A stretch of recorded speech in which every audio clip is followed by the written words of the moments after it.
नमस्कार बच्चों, आज की हमारी इस क्लास में हम तरह तरह की जो इंटरनेट सर्विसेज हैं, डोमेन नेम सिस्टम जो है, आईपी एड्रेस, प्रोटोकॉल्स, इन सब पर डिस्कस करेंगे। इन सब के बारे में जानने की कोशिश करेंगे, राइट। और इसके साथ ही फिर हमारा इंटरनेट का जो ये चैप्टर है ये फिनिश हो जाएगा और हम आगे के जो चैप्टर्स हैं उन पर फोकस करेंगे, राइट। तो हमारी जो प्रीवियस इंटरनेट की क्लास थी उसमें हमने इंटरनेट की हिस्ट्री हमने जान ली, एडवांटेजेस डिसएडवांटेजेस हमने जाने, ठीक है, और इंटरनेट से जुड़े अलग अलग कंसेप्ट्स हमने समझे।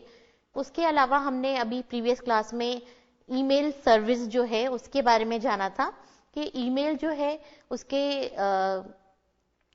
जो कंपोनेंट्स हैं यानी कि प्रमुख अवयव जो हैं ईमेल में क्या होता है। ईमेल जो सर्विस होती है उसमें हम लेटर सेंड करते हैं, लेटर के साथ अटैचमेंट सेंड कर सकते हैं और हमें इनबॉक्स में अलग अलग ईमेल्स प्राप्त होते हैं जिनमें हमें पता चल जाता है किसने हमें भेजा है, क्या सब्जेक्ट भेजा है, कब भेजा है। हम उस ईमेल को क्लिक करके ओपन कर सकते हैं, पढ़ सकते हैं।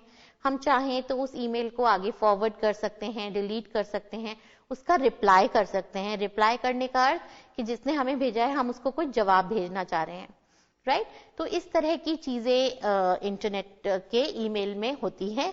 जब आप जो पोस्टल ईमेल जो आप लेटर्स भेजते थे पोस्टल सर्विस के थ्रू, उसमें क्या होता है कि एक तो समय ज्यादा लगता है और आपने जो चीज भेजी है ना उसका जवाब आने में भी आपके पास समय लग जाएगा।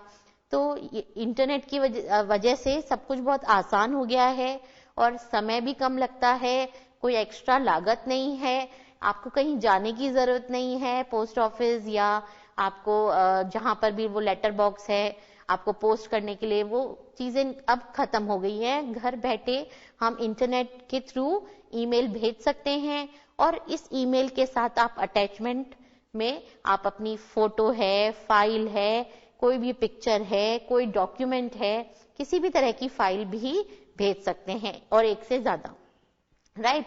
और इस जब ईमेल मिलती है किसी को तो उस पर क्लिक करके या टैप करके पढ़ सकता है, उसको रिप्लाई भी कर सकता है, फॉरवर्ड कर सकता है आगे अगर लगता है कि ये ईमेल किसी और के काम की हो सकती है। लेकिन जैसे कि मैंने आपको बताया था कि ईमेल करने के लिए आपका ईमेल आईडी होना चाहिए।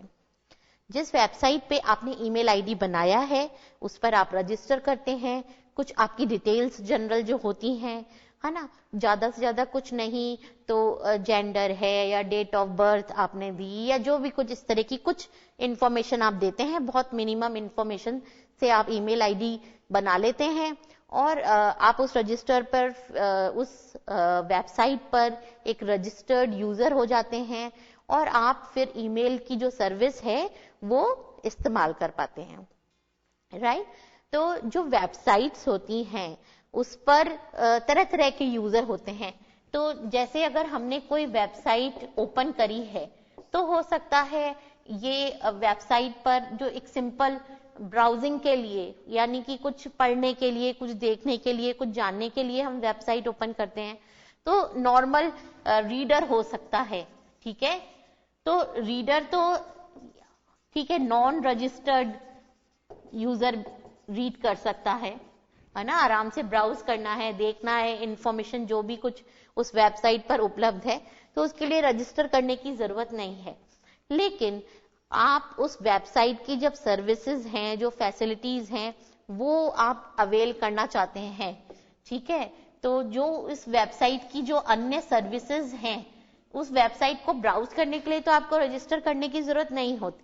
लेकिन जब सर्विसेज आप दूसरी ले रहे हैं तो फिर आपको रजिस्टर करना पड़ता है और रजिस्टर्ड यूजर ही उस वेबसाइट की जो अन्य सर्विसेज हैं उनको इस्तेमाल कर सकता है। तो डिपेंडिंग ऑन द वेबसाइट वो आपसे इंफॉर्मेशन लेंगे रजिस्ट्रेशन प्रोसेस में कि भाई आप अपना नाम बता दो या आप अपनी कंट्री वगैरह बता दो, स्टेट बता दो, ठीक है। कुछ जो मिनिमम इंफॉर्मेशन होती है जो रिक्वायर्ड होती है वो आपको भरनी होती है, फिर आप रजिस्टर्ड यूजर बन जाओगे और आप उनकी जो अलग अलग सर्विसेज हैं उनको फिर काम में ले सकते हैं। अब अलग अलग सर्विसेज जैसे अगर हम कोई बैंकिंग जैसे अगर कोई बैंक की वेबसाइट है तो फिर आप अपना जो आपका अकाउंट नंबर है, ठीक है, आप उस अकाउंट नंबर से बेसिकली आप उसमें रजिस्टर्ड हो, अगर आपका अकाउंट खुला हुआ है तो अगर आप कोई बैंकिंग वेबसाइट कर रहे हो तो उसमें आप अपना क्या करोगे, रजिस्टर करते वक्त बस अपना अकाउंट नंबर डाल दोगे और एक पासवर्ड आप बना लोगे, ठीक है, और ये डिटेल्स डाल के आप रजिस्टर हो जाओगे वेबसाइट पर भी, और फिर आप वेबसाइट के थ्रू जो जो काम कर सकते हैं वो कर सकते हैं, ठीक है, जैसे कि कुछ आपको कोई रिक्वेस्ट देनी है, कुछ एफडी बनवानी है, कुछ आपको ट्रांजैक्शंस करने हैं, तो वो सब इजीली करे जा सकते हैं। जब भी आप खोलेंगे, आप अकाउंट नंबर और पासवर्ड डाल देंगे तो आप अपने उसमें प्रवेश कर जाएंगे और आपकी डिटेल्स के साथ आप लॉगिन कर लेंगे, तो आपकी डिटेल्स दिखती रहेंगी और जो सर्विसेज हैं वो फिर आप अवेल कर सकते हैं, ठीक है। तो अलग अलग तरह की जो वेबसाइट्स हैं उसमें अलग अलग तरह के टास्क होते हैं। अब जैसे सपोज एक ट्यूटोरियल टाइप की वेबसाइट है, ठीक है, एक एग्जांपल हम लेते हैं, ट्यूटोरियल वेबसाइट है कोई, तो इसमें जो जनरल आर्टिकल्स हैं, ठीक है, वो तो कोई भी पढ़ सकता है, नॉन रजिस्टर्ड या रजिस्टर्ड यूजर, लेकिन कुछ ऐसे ट्यूटोरियल्स होंगे जिसमें बहुत ही अच्छे जो मास्टर्स हैं, टीचर्स हैं, उनका वीडियो होगा या उनका कंटेंट होगा, तो अगर आप उसको देखना चाहते हैं, जानना चाहते हैं, पढ़ना चाहते हैं, तो आपको फिर रजिस्टर करना पड़ेगा। तो रजिस्टर में जो भी उनकी रिक्वायरमेंट है वो आप फुलफिल करेंगे, वो डिटेल्स आप देंगे और रजिस्टर हो जाएंगे। तो फिर उनके जो रजिस्टर्ड, जो स्पेशल यूजर्स के लिए जो रजिस्टर्ड यूजर्स हैं, है ना, उसके अकॉर्डिंग फिर आपको वो कंटेंट दिखाई देगा।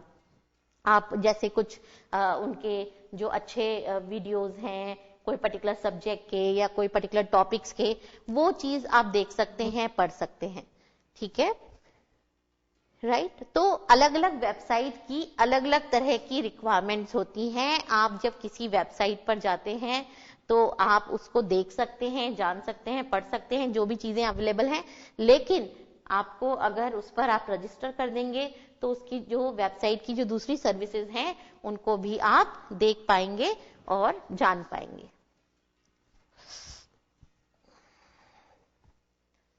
राइट। तो ये चीज हम समझ गए। अब हम बात करते हैं जैसे कि हमने प्रोटोकॉल्स के बारे में जाना था, ठीक है, तो हमने जैसे HTTP प्रोटोकॉल के बारे में जाना था, हाइपर टेक्स्ट ट्रांसफर प्रोटोकॉल। तो जो ये तरह तरह की हमारी वेबसाइट्स हम देख रहे हैं, जनरली HTTP जो प्रोटोकॉल है उस पर होती हैं, जिस पर आप सिंपल जो कंटेंट है वो देख पाते हैं। इसी तरह से जैसे अगर हम FTP की बात करते हैं, जो जैसे कि इसकी फुल फॉर्म है फाइल ट्रांसफर प्रोटोकॉल, है ना। तो इस प्रोटोकॉल के थ्रू जैसे आपको फाइल्स ट्रांसफर करनी है, ठीक है, आपको काफी सारा जो फाइल्स का चंक है, पूरा फोल्डर जो है वो आपको एक जगह से दूसरी जगह ट्रांसफर करना है, एक्सेस करना चाहते हैं आप, तब इस तरह के प्रोटोकॉल को काम में लिया जाता है, राइट। तो हाइपर टेक्स्ट, इसकी भी मैं फुल फॉर्म यहाँ पे लिख देती हूँ, वैसे भी हम पहले डिस्कस कर चुके हैं। Hyper text transfer protocol. तो जो हमारा हाइपर टेक्स्ट होता है, बेसिकली जैसे हम वेबसाइट में देखते हैं, अगर आपने कभी वेबसाइट ओपन करी हो तो उसमें अलग अलग लिंक्स आते हैं, उन लिंक्स पर क्लिक करके हम एक पेज से दूसरे पेज, एक इंफॉर्मेशन से दूसरी इंफॉर्मेशन पर पहुंचते हैं। तो इस तरह के टेक्स्ट को, इस तरह की सर्विस को कहा जाता है हाइपर टेक्स्ट, ठीक है। ये जो लिंक्ड इंफॉर्मेशन चल रही है एक इंफॉर्मेशन से दूसरी, दूसरी से तीसरी, तो उसको हाइपर टेक्स्ट, उस पर्टिकुलर इस तरह की वेबसाइट के लिए आपको हाइपर टेक्स्ट ट्रांसफर प्रोटोकॉल की आवश्यकता होती है। मतलब इस प्रोटोकॉल के थ्रू ये वाली चीज, ये जो हम वेबसाइट्स ब्राउज करते हैं, देखते हैं, वो चीज होती है। लेकिन अगर हमें काफी सारी फाइल्स को एक्सेस करना, ट्रांसफर करना, ये सब चीज करनी है, तो हमें फाइल ट्रांसफर प्रोटोकॉल की जरूरत पड़ती है। इसी तरह से हम लोगों ने पहले भी जिक्र किया था टेलनेट, आज मैं एक ऑपरेटिंग सिस्टम पर काम कर रही हूँ, ठीक है, लेकिन मान लीजिए मुझे रिमोटली किसी दूसरी पीसी पर, किसी दूसरे मशीन पर काम करना है, राइट। तो उसके लिए हम क्या कर सकते हैं कि टेलनेट कर सकते हैं, मतलब हम अपने पीसी पर बैठे हुए किसी दूसरे पीसी को एक्सेस कर रहे हैं या उस पर काम कर रहे हैं, तो वो चीज कहलाती है, वो जो पर्टिकुलर प्रोटोकॉल उसके लिए जो आवश्यकता है वो है टेलनेट, कि आप एक मशीन पर बैठे हुए हैं और आप रिमोटली किसी दूसरी मशीन को एक्सेस कर रहे हैं जो आपके पास नहीं है, आपसे हो सकता है बहुत दूर हो या कुछ दूर हो, आप रिमोटली उसको एक्सेस कर रहे हैं। तो इसमें इस प्रोटोकॉल के माध्यम से आप ये चीज कर सकते हैं। तो अलग अलग प्रोटोकॉल्स हैं और इन प्रोटोकॉल्स के माध्यम से हम इंटरनेट पर तरह तरह के जो कार्य कर पा रहे हैं वो इन प्रोटोकॉल्स की वजह से संभव हो पा रहा है, राइट। तो ये चीज हम जान गए कि जो वेबसाइट्स हैं, है ना, उन पर आप रजिस्टर करके भी काम कर सकते हैं, बिना रजिस्टर करे भी काम कर सकते हैं। जो उसकी अलग फैसिलिटीज हैं रजिस्टर्ड यूजर के लिए, वो रजिस्टर करके ही काम में ली जा सकती हैं। और अलग अलग तरह का जो काम हो रहा है इंटरनेट पर, ये अलग अलग प्रोटोकॉल्स की वजह से संभव हो पा रहा है, राइट। तो अब हम बात कर रहे हैं कि जैसे ये जो वेबसाइट होती है, जैसे हमने कहा HTTP, है ना, तो जैसे कोई वेबसाइट है, आज मान लीजिए मेरा एक इंस्टीट्यूट है, मैंने एक वेबसाइट बना ली, ठीक है। अब उस वेबसाइट को आपको क्या करना पड़ता है ना, उस वेबसाइट को आपके कंप्यूटर पे वो वेबसाइट है तो हर कोई उसको एक्सेस नहीं कर सकता। आपको क्या करना पड़ेगा, आपको उस वेबसाइट को होस्ट करना पड़ेगा, ठीक है। आप उस वेबसाइट को, जैसे हमने पढ़ा था इंटरनेट सर्विस प्रोवाइडर्स, है ना, इंटरनेट सर्विस प्रोवाइडर्स जो हैं वो क्या करते हैं, आप उनसे अपनी जो वेबसाइट है वो होस्टिंग सर्विस प्रोवाइड करते हैं, तो आप वो होस्टिंग सर्विस अवेल करके अपनी वेबसाइट को होस्ट करा सकते हैं और फिर आपकी वेबसाइट जो है वो इंटरनेट पर अवेलेबल हो जाएगी, हर कोई कहीं से भी उसको एक्सेस कर पाएगा, उसको देख पाएगा, राइट। तो ये जो होस्ट कराना है, इसकी प्रक्रिया कुछ इस तरह की होती है कि हम जैसे इंटरनेट सर्विस प्रोवाइडर्स हैं, हम उनसे वो हमारी वेबसाइट को होस्ट करेंगे, वो कुछ फीस उसके लिए चार्ज करेंगे, ठीक है। वो एनुअल और ईयरली जो भी, मतलब अलग अलग कितने साल के लिए आप करा रहे हैं, वो सब चार्जेस होते हैं, वो सब चीजें होती हैं। तो हमारी जो वेबसाइट होती है उसका हमें एक डोमेन नेम मिलता है ना। जैसे मैंने आपको कहा कि आपको कोई वेबसाइट ओपन करनी है, ठीक है, तो आपने www.myshop.com, तो यहां पर आपके मन में कई बार आता होगा ये कॉम क्यों लिख रहे हैं, या लेट से एक वेबसाइट का हम यहां पे लिखें जैसे कि माई नोट्स, ठीक है, .in। तो यहां पर आप देख रहे हैं कि इन आ रहा है, ये इन क्यों आ रहा है, और यहां पर जैसे आपने कहा माई नोट्स .in, इतना सा लिखकर हमारी वेबसाइट को कोई एक्सेस कर सकता है ना। तो ये नाम हमें कहां से मिला, ये नाम हमारी जो वेबसाइट का हमने सोचा है या रजिस्टर कराना पड़ता है। तो जब हम इंटरनेट सर्विस प्रोवाइडर के थ्रू या कैसे भी अपनी जब हम वेबसाइट को होस्ट करते हैं तो हमें एक डोमेन नेम मिलता है, ठीक है। तो यहां पर जैसे अगर हम इन जो है बेसिकली इंडिया के लिए हम बोल रहे हैं, कमर्शियल वेबसाइट है, तो वेबसाइट्स भी अलग अलग तरह की होती हैं, ठीक है। गवर्नमेंट की वेबसाइट्स होती हैं, है ना, गवर्नमेंट डिपार्टमेंट्स हैं उनकी वेबसाइट होती हैं, या कुछ मिलिट्री रिलेटेड जिनमें हाईली सिक्योर इंफॉर्मेशन, मतलब कोई भी लीक ना हो, कोई किसी भी तरह की इंफॉर्मेशन कोई उसको और बाहर से एक्सेस ना कर सके, ठीक है, इस तरह की चीजें होती हैं। तो अलग अलग डोमेन्स होते हैं, अलग अलग, ये इस तरह से कमर्शियल वेबसाइट है या कोई इंडियन वेबसाइट है कंट्री वाइज। तो ये चीज हमें अपनी वेबसाइट को जब हम होस्ट करेंगे तब हमें उसका नाम डिसाइड करना पड़ेगा, हमें किस तरह का डोमेन चाहिए, कमर्शियल वेबसाइट है हमारी या किस तरह की वेबसाइट है, उसके बेसिस पर हमें एक डोमेन नेम मिलता है, हमें एक स्पेस मिलती है और इंटरनेट पर ये स्पेस होती है, वहां हमारा पूरा जो वेबसाइट है वो पूरा रहता है और उसको फिर कोई भी एक्सेस कर पाता है, राइट। तो डोमेन नेम की हम बात कर रहे हैं, इसको कंसेप्ट को समझते हैं। डोमेन नेम सिस्टम,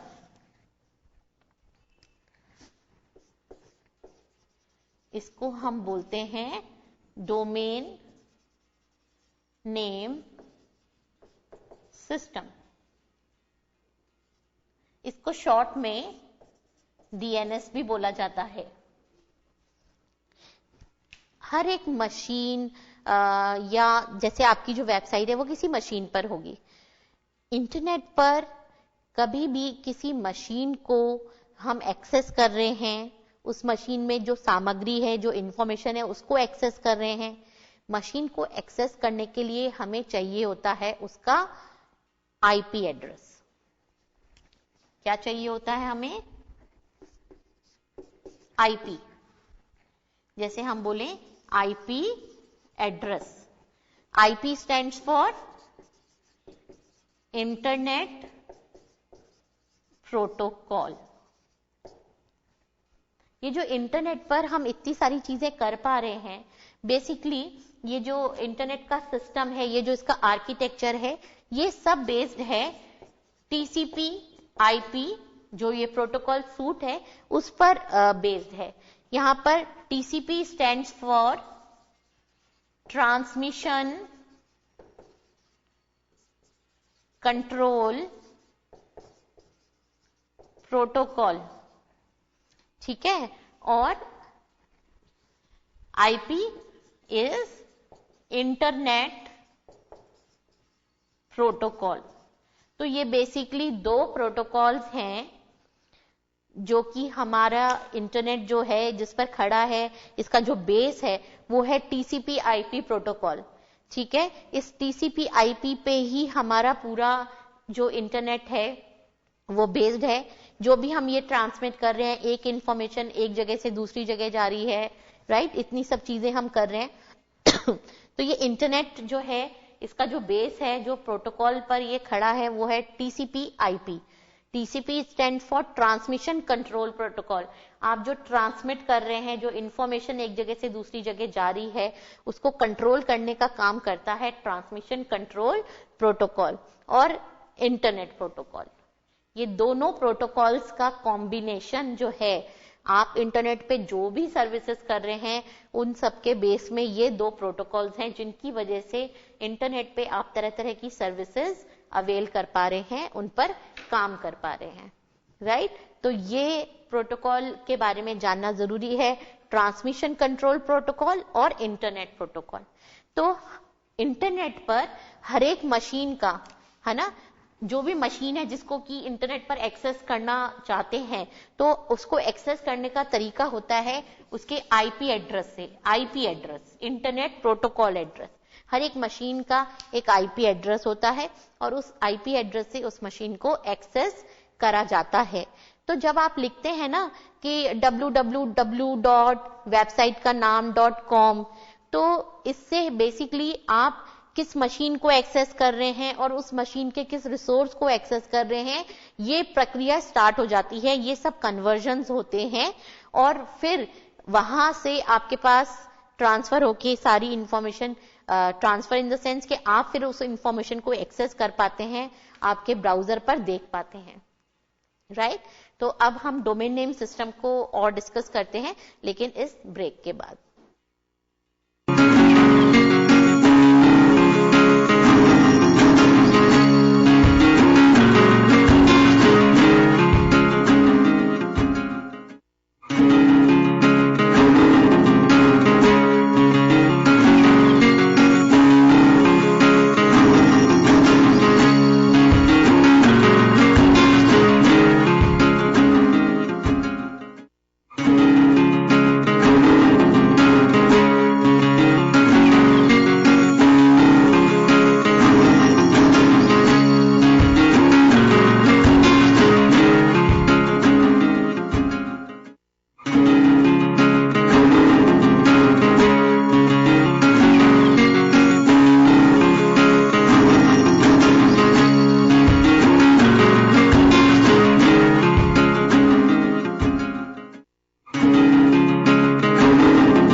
चलिए बच्चों, ब्रेक हमने ले लिया। ब्रेक के बाद अपनी इंटरनेट की क्लास को आगे बढ़ाते हैं। तो अभी हम बात कर रहे हैं डोमेन नेमिंग सिस्टम की। अब देखिए, आप इसको समझिए इस तरह से कि इंटरनेट पर आज हजारों, लाखों, करोड़ों वेबसाइट्स हैं, है ना। आप किसी भी वेबसाइट को एक्सेस करते हैं और आपको ध्यान में रहती है कुछ वेबसाइट्स के नाम, तो आप जल्दी से ब्राउजर ओपन करते हैं, वेबसाइट का नाम लिख देते हैं और वो वेबसाइट का जो कंटेंट है वो आपके सामने आ जाता है ना। तो ये नाम जो है, एक्चुअली नाम से आप इंटरनेट पर कुछ एक्सेस नहीं कर सकते। एक्चुअल में क्या होता है कि एक आईपी एड्रेस होता है। तो आपने लिखा वेबसाइट का नाम, ठीक है। फॉर एग्जाम्पल आपने लिखा www.my, आप अपनी स्कूल की वेबसाइट खोल रहे हैं, myschool.edu, ठीक है। और आपने एड्रेस बार में ये लिखा और एंटर की प्रेस कर दी, ठीक है। तो ये तो आपने वेबसाइट का नाम लिख दिया। अब क्या होगा, ये जो वेबसाइट का नाम है ये कन्वर्ट हो जाएगा एक आईपी एड्रेस में, और इसको कन्वर्ट करने का काम कौन करेगा?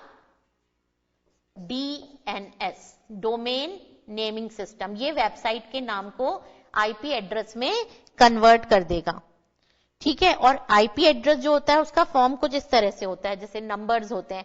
तो ये जो आपने वेबसाइट यहां पर लिखी, ये कन्वर्ट हो जाएगी कुछ इस तरह के, जैसे आपने लिखा 203 डॉट नंबर, फिर डॉट, फिर इस तरह से इसमें कन्वर्ट हो जाएगी नंबर्स में। तो पहले एक्चुअली वेबसाइट्स के नाम नहीं हुआ करते थे, क्या होते थे? नंबर्स होते थे। क्योंकि बहुत समय पहले इतनी वेबसाइट्स तो नहीं हुआ करती थी, जब इंटरनेट की शुरुआत हुई थी तो वेबसाइट्स का नाम नहीं होता था, ये नंबर ही होता था। क्योंकि इंटरनेट पर हर एक मशीन का, जिस मशीन पर आपका कंटेंट है तो उसका आईपी एड्रेस होता है। आप आईपी एड्रेस से उस मशीन को एक्सेस करते हो। जो इंटरनेट पर ये इतने सारे सर्वर्स हैं, जो इतनी सारी ये मशीन्स हैं बेसिकली, ठीक है, जिस पर आपका डेटा भंडारित है। आप जो कंटेंट को एक्सेस करना चाह रहे हो वो किसी मशीन में ही है, ठीक है। ये तो आप मानते ही हैं कि मशीन यानी कि कंप्यूटर, हम बोले बिल्कुल सरल भाषा में कि कंप्यूटर जो है उस पर हमारा डेटा भंडारित है भाई, है ना। तो ये डेटा किसी मशीन में है, सारा कंटेंट किसी मशीन में है। इंटरनेट पर बहुत सारी मशीन्स हैं। अब कौन सी मशीन पर पहुंचना है, किस मशीन पर एक्सेस करना है, उस मशीन का क्या लिखेंगे? IP address. और आईपी एड्रेस से ही वो एक्सेस होता है। लेकिन जब इतनी सारी वेबसाइट्स हो गई तो भाई कैसे आप याद रखोगे आईपी एड्रेस? हर एक के लिए तो संभव नहीं है। 10 वेबसाइट काम में आती हैं या जितनी भी, जो भी, तो आईपी एड्रेस को याद रखना संभव नहीं है। तो उसके लिए एक सिस्टम निकाला गया वेबसाइट के नाम का। वेबसाइट इस नाम से रजिस्टर हो जाती है, और जब भी ये डोमेन नेमिंग सिस्टम क्या करता है, जब भी हम वेबसाइट का एड्रेस लिखते हैं, इसको बेसिकली क्या बोलते हैं हम? यूआरएल, है ना। पहले भी हम यूआरएल के बारे में पढ़ चुके हैं, यूनिफॉर्म रिसोर्स लोकेटर। ये यूआरएल किस में कन्वर्ट हो जाता है? ये कन्वर्ट हो जाता है आईपी एड्रेस में, ठीक है। और इसको कन्वर्ट करने का काम होता है डोमेन नेमिंग सिस्टम का, ठीक है। तो जो हम यूआरएल लिखते हैं वो बेसिकली आईपी एड्रेस में कन्वर्ट हो जाता है और उस मशीन को एक्सेस किया जाता है, और फिर जो आप कंटेंट एक्सेस कर रहे हैं वो कंटेंट आपको प्राप्त हो जाता है, ठीक है। तो इस तरह से ये चीज होती है। डोमेन नेम सिस्टम जो है ये बेसिकली आप जो भी वेबसाइट का नाम लिखते हैं उसको, उसके करस्पॉन्डिंग जो आईपी एड्रेस है उसके द्वारा मशीन को एक्सेस करता है। जो कंटेंट आपने मांगा है वो कंटेंट आप तक आता है। ये चीज, ये काम है डोमेन नेम सिस्टम का, ठीक है। अब आपको कोई भी नंबर याद रखने की जरूरत नहीं है। ये टिपिकल से नंबर्स आपको याद रखने की जरूरत नहीं है। आप सिंपली नाम से, क्योंकि हम लोगों की आदत है कि हम नाम से किसी को भी ध्यान में रख सकते हैं, तो नाम से आप वेबसाइट को एक्सेस कर सकते हो। और अब सर्च इंजिन्स की मदद से हमें वो नाम भी याद रखने की जरूरत नहीं है। सर्च इंजन में हम क्या करते हैं, हम डालते हैं कि हमें किस तरह का कार्य करना है या हमें किस चीज के बारे में जानना है, वो हमें क्या करता है, पूरी लिस्ट दे देता है। वो उस लिस्ट में सारे जहां जहां पे ये चीज जो हमने मांगी, सर्च करी ना, जो भी चीज हमने सर्च करी वो किस किस वेबसाइट में है, उनकी लिस्ट आ जाती है, डिटेल्स के साथ, वेबसाइट के नाम के साथ, वेबसाइट के लिंक के साथ। हम लिंक पर क्लिक करके उस वेबसाइट तक पहुंच सकते हैं। ठीक है, तो हमारा काम आसान कर दिया है डोमेन नेम सिस्टम ने और सर्च इंजिन्स ने। ठीक है, तो सर्च इंजिन्स की मदद से हम सर्च भी कर सकते हैं, हमें कोई वेबसाइट देखनी है, क्योंकि बहुत सारी वेबसाइट्स हैं आजकल इंटरनेट पर, तरह तरह की सामग्री के साथ, तरह तरह के कंटेंट के साथ। ठीक है, तो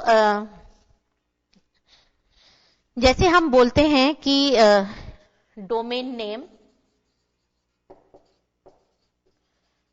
तो ये जो डोमेन नेम है बेसिकली ये इंटरनेट की जो साइट है, जो इंटरनेट पर साइट है उसकी पहचान बताता है।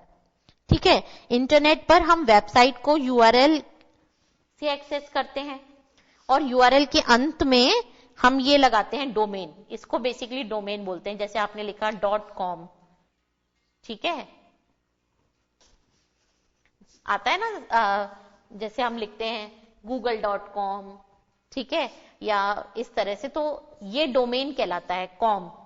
तो कॉम का मतलब बेसिकली हो गया कि कमर्शियल वेबसाइट। ठीक है, तो ये डोमेन है। इसी तरह से .gov, .in, ठीक है, या .net या .edu, तो ये अलग अलग डोमेन्स हैं बेसिकली। अब आप कौन सा डोमेन ले रहे हो, आपकी किस तरह की वेबसाइट है, क्या आपकी कोई एजुकेशनल वेबसाइट है या कोई गवर्नमेंट वेबसाइट है, या कोई, जैसे अगर हम भारत के हिसाब से ले रहे हैं .in लगा सकते हैं हम। ठीक है, कई वेबसाइट्स हैं जो अलग अलग देशों में चलती हैं, तो अगर इंडिया में हम उनको खोल रहे हैं तो उनके आगे .in लगा हुआ है ना, और अगर मान लीजिए ऑस्ट्रेलिया में खोल रहे हैं तो AUS उनके आगे लास्ट में एंड में लगा हुआ है। तो ये डोमेन है। तो ये कुछ इंपॉर्टेंट डोमेन नेम्स हैं, जैसे .gov, .in, .net, .edu, ठीक है। इसी तरह से होता है .org, ये अलग अलग डोमेन्स हैं।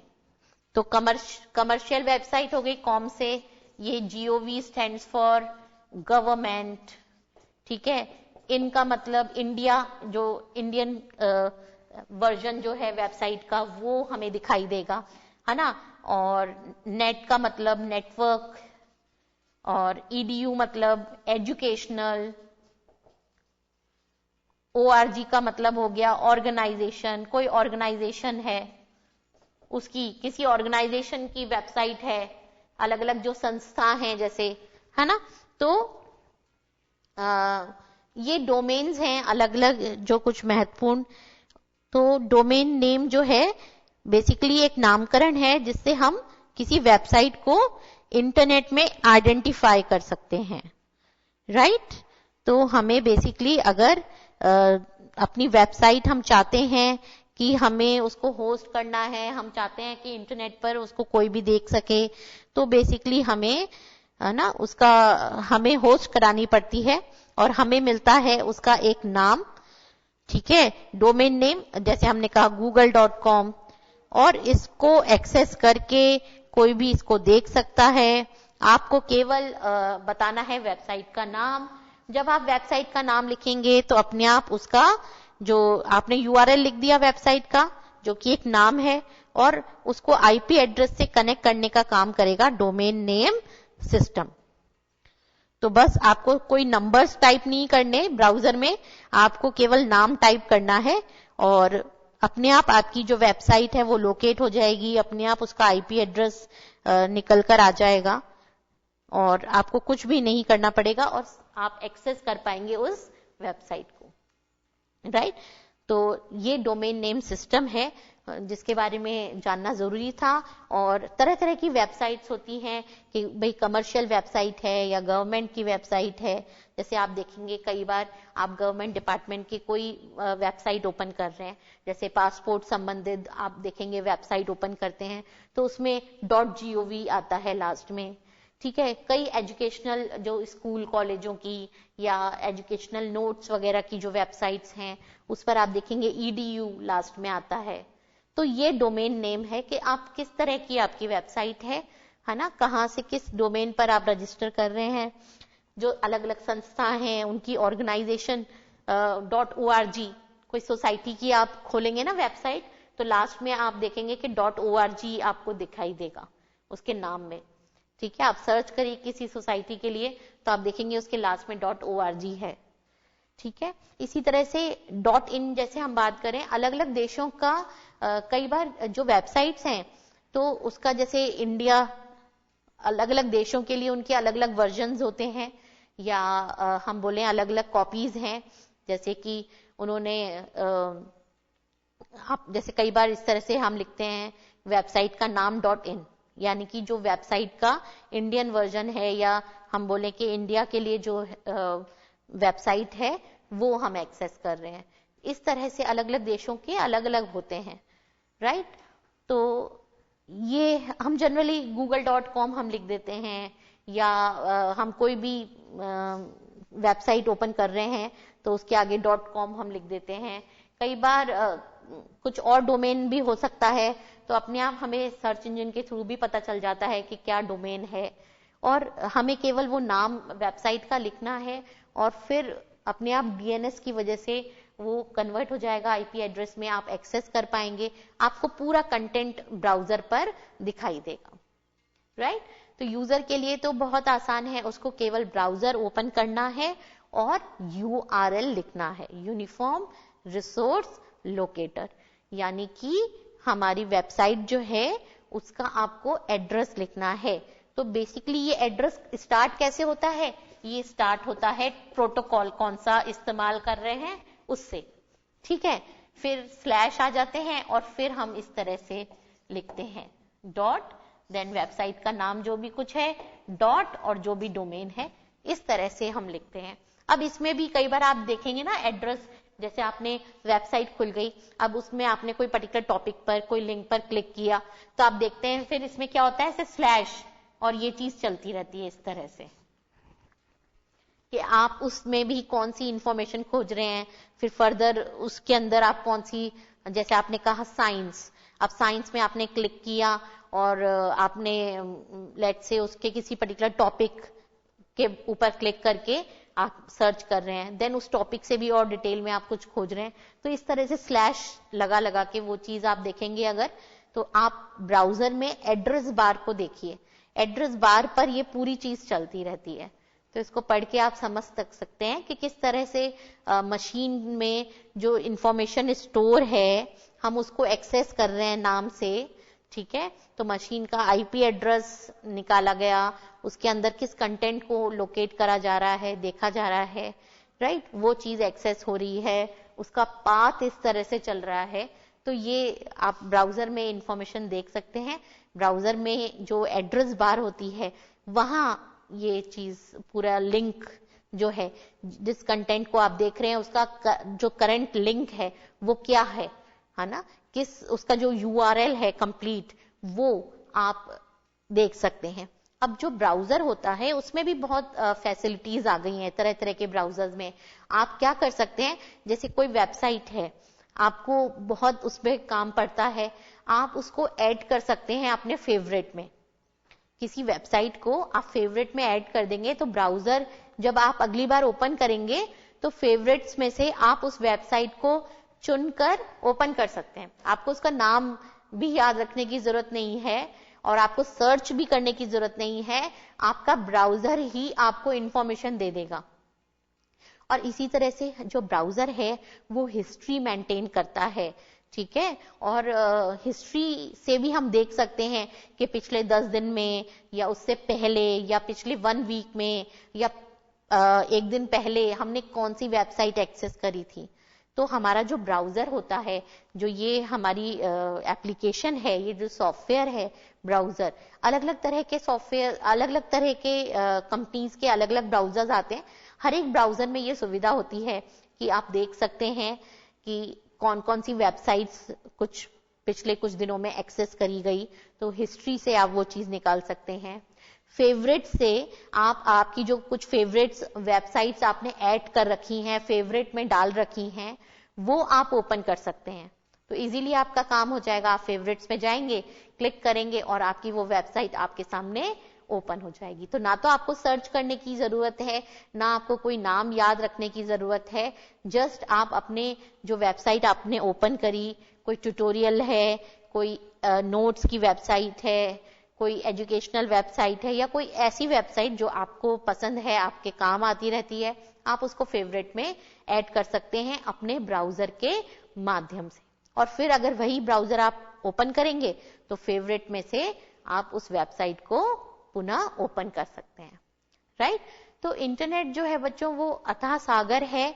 आप उसमें इंफॉर्मेशन ढूंढेंगे तो जो भी टॉपिक आप ढूंढ रहे हैं उससे आपको उसके अकॉर्डिंग कुछ ना कुछ इंफॉर्मेशन जरूर से मिल जाएगी, राइट। और इतनी डिटेल में और इतने एक्सप्लेनेशंस के साथ आपको मिलेगी कि आप वो कंसेप्ट क्लियर कर सकते हैं। उसके बारे में अगर आपकी जिज्ञासा है, आप पढ़ सकते हैं, जान सकते हैं डिटेल में, राइट। तो अलग अलग तरह की वेबसाइट्स हैं। आप जो चीज सर्च कर रहे हैं आप उस सर्च इंजन में लिखेंगे तो आपके पास लिस्ट आ जाएगी कंप्लीट वेबसाइट्स की, और आप वहां से वेबसाइट को ओपन कर सकते हैं, राइट। चलिए बच्चों, आज समय पूरा हो गया है। आज हमने इंटरनेट का जो अपना ये चैप्टर है, इसके सारे जो टॉपिक्स हैं कवर कर लिए। तो आज की कक्षा में बस इतना ही। धन्यवाद।